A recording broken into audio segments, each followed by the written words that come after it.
ఇక డీటెయిల్స్ చూస్తే కామారెడ్డి జిల్లా బీర్కూర్ మండలం తిమ్మాపూర్ గ్రామ పరిధిలోని తెలంగాణ తిరుమల దేవస్థానంలో శ్రీ లక్ష్మీ గోదా సమేత శ్రీ వెంకటేశ్వర స్వామి నవమ వార్షిక బ్రహ్మోత్సవాలకు అంకురార్పణ కార్యక్రమాన్ని ఆలయ అధికారులు ఘనంగా నిర్వహించారు.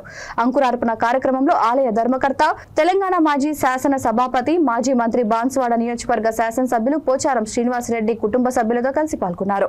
వారితో పాటు ఆలయ కమిటీ సభ్యులు, భక్తులు పెద్ద సంఖ్యలో పాల్గొన్నారు.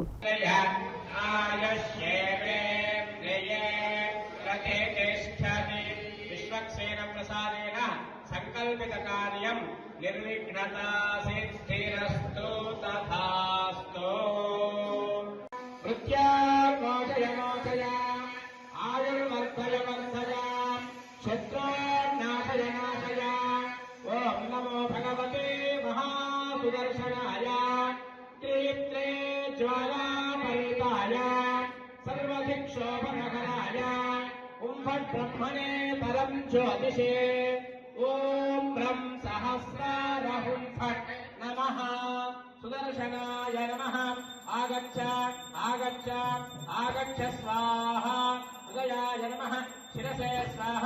శిఖాయే వషట్ కవచాయ